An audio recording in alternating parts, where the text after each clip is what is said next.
नमस्कार मित्रों, मैं राम सिंह आज आपके सामने एक ज्वलंत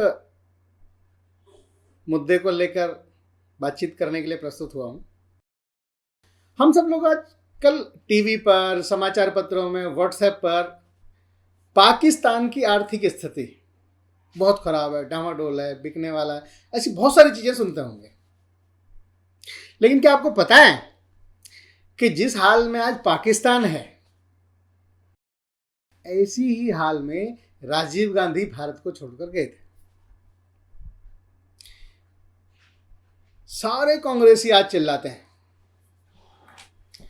मोदी जी ने भारत को बेच दिया, भारत तबाह हो गया, ऐसे सब लोग कहते हैं। ये वो कांग्रेसी हैं जो राजीव गांधी के वंशज हैं। लेकिन सारी दुनिया कहती है कि भारत की इकोनॉमी ग्रो कर रही है, 5वें नंबर की अर्थव्यवस्था बन गई है। ये विरोधाभास कांग्रेस और सारी दुनिया के बीच में देखने को मिलता है। सोनिया गांधी ने पर्दे के पीछे किस कदर लूट की होगी सोचिए। तब 40 करोड़ के लिए सोना गिरवी रखा था, जबकि 64 करोड़ की दलाली तो सिर्फ बोफोर्स तोप में खाई गई थी। आरबीआई गवर्नर रहे वाई रेड्डी की पुस्तक एडवाइज एंड डिसेंट में इसका जिक्र मिलता है। कांग्रेस के शासनकाल में सिर्फ 40 करोड़ रुपए के लिए हमने अपना 47 टन सोना गिरवी रखा। यह स्थिति थी भारतीय इकोनॉमी की। मुझे याद है 90 के शुरुआती दशक में भारतीय अर्थव्यवस्था को वो दिन भी देखना पड़ा था जब भारत जैसे देश को भी अपना सोना विश्व बैंक में गिरवी रखना पड़ा था। राजीव गांधी के शासनकाल में देश की तिजोरी खाली हो चुकी थी और तभी प्रधानमंत्री राजीव गांधी की हत्या लिट्टे के आतंकवादियों ने कर दी। चंद्रशेखर तब नए नए प्रधानमंत्री बने थे, तिजोरी खाली थी, वे घबरा गए, करें तो क्या करें। चंद्रशेखर जी तब नए प्रधानमंत्री बने थे, वे घबरा गए, करें तो क्या करें। रेड्डी जी अपनी पुस्तक में लिखते हैं कि पूरे देश में एक तरह की निराशा भरा माहौल था। राजीव गांधी ने अपने शासनकाल में कोई रोजगार नहीं दिया। हम लोग कहते हैं ना, कंप्यूटर राजीव गांधी लेकर आए थे। कंप्यूटर उस समय हमारे देश की मांग नहीं था। उस समय कंप्यूटर आते ही बहुत सारे रोजगार छीने थे। नया उद्योग धंधा नहीं, एक बिजनेस डालने जाओ तो 50 जगह से एनओसी लेनी पड़ती थी। कांग्रेस द्वारा स्थापित परमिट के उस दौर में चारों तरफ बेरोजगारी और हताशा का आलम था। दूसरी तरफ देश में मंडल कमंडल की लड़ाई छिड़ी हुई थी। 1980 से 1990 के दशक तक देश में कांग्रेस ने इकोनॉमी को खत्म कर दिया था। उसी दौरान बोफोर्स तोप में दलाली, उसका मामला सामने आ गया। किताब में रेड्डी जी लिखते हैं कि गांधी परिवार की अथाह लूट ने देश की अर्थव्यवस्था को रसातल में पहुंचा दिया। रेड्डी जी अपनी पुस्तक में यह भी लिखते हैं कि उन दिनों भारत का विदेशी मुद्रा भंडार इतना कम हो गया था कि रिजर्व बैंक ऑफ इंडिया ने अपना सारा सोना गिरवी रखने का फैसला किया। हालात ये हो गए थे, हम दुनिया से 15 दिनों का सामान आयात कर सकते थे बस। तब तत्कालीन प्रधानमंत्री चंद्रशेखर ने आदेश दिया कि भारत 47 टन सोना बैंक ऑफ इंग्लैंड में गिरवी रख सकता है। उस समय एक दिलचस्प और भारतीय जनमानस को शर्मसार करने वाली घटना घटी। क्या हुआ? आरबीआई ने बैंक ऑफ इंग्लैंड में 47 टन सोना पहुंचाना था। यह वो दौर था जब मोबाइल तो होते ही नहीं थे और लैंडलाइन भी सीमित मात्रा में हुआ करते थे। नई दिल्ली स्थित आरबीआई का इतना बुरा हाल था कि बिल्डिंग में 47 टन सोना नई दिल्ली एयरपोर्ट पर एक वैन द्वारा पहुंचाया जाना था। वहां से यह सोना इंग्लैंड जाने वाले जहाज पर लादा जाना था। खैर, बड़ी मशक्कत के बाद ये 47 टन सोना इंग्लैंड पहुंचा और ब्रिटेन ने भारत को 40.5 करोड़ रुपए का कर्ज दिया। ये जब सोना गिरवी रख लिया उसके बाद कर्ज दिया इंग्लैंड ने। आप सोच सकते हैं।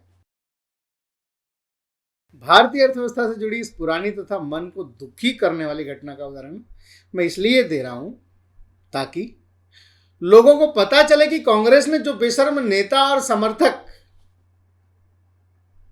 यानी क्षमा करना मैं बेशर्म कह रहा हूं, कि लोगों को यह पता लगे कि कांग्रेस के जो बेशर्म नेता और समर्थक मोदी जी के ऊपर देश की अर्थव्यवस्था चौपट करने का इल्जाम लगा रहे हैं, उस कम अक्ल लुटेरे गांधी परिवार की लापरवाही की वजह से ही देश को अपना सोना महज 40 करोड़ का कर्ज पाने के लिए गिरवी रखना पड़ा था। किसी देश के लिए इससे ज्यादा अपमान और शर्म की बात क्या हो सकती है? विचार करो जरा आप लोग। मुझे बेहद हंसी और हैरानी आती है, गुस्सा भी आता है जब देश को महज 40 करोड़ रुपए के लिए गिरवी रखने वाले लोग कहते हैं कि मोदी जी ने देश की अर्थव्यवस्था को बर्बाद कर दिया। श्री अटल बिहारी वाजपेयी की सरकार के समय एक मशहूर कंपनी थी एनरॉन। एनरॉन ने महाराष्ट्र के दाभोल में कारखाना लगाने की प्लानिंग की, लेकिन वहां के जो स्थानीय लोग थे उन्होंने उसका विरोध करना शुरू कर दिया। हुआ क्या? वो कारखाना नहीं लग सका वहां। इसके परिणाम स्वरूप बदलती विषम परिस्थितियों से नाराज एनरॉन ने भारत सरकार पर 38,000 करोड़ के नुकसान की भरपाई का मुकदमा दायर कर दिया। वाजपेयी सरकार ने हरीश साल्वे जो कुलभूषण जाधव का मुकदमा इंटरनेशनल कोर्ट ऑफ जस्टिस में लड़कर जीते थे, उनको भारत सरकार का वकील नियुक्त किया। पर आप जानकर चौंक जाएंगे कि एनरॉन के वकील पी चिदंबरम बने, यानी पी चिदंबरम भारत के विरुद्ध। समय बीतता चला गया, बाद में यूपीए सरकार बनी। कैबिनेट मंत्री चिदंबरम एनरॉन की तरफ से मुकदमा नहीं लड़ सकते थे, पर वो कानूनी सलाहकार बने रहे और वो मुकदमे को एनरॉन के पक्ष में करने में सक्षम थे। अगला खुलासा जो मैं करने जा रहा हूं चौंकाने वाला है मित्रों। चिदंबरम ने तुरंत हरीश साल्वे को एनरॉन केस से हटा दिया। हरीश साल्वे की जगह खबर कुरैशी को नियुक्त किया गया। जी हां, आप ठीक समझे, ये वही पाकिस्तानी वकील हैं जिसने कुलभूषण जाधव केस में पाकिस्तान सरकार का मुकदमा लड़ा था।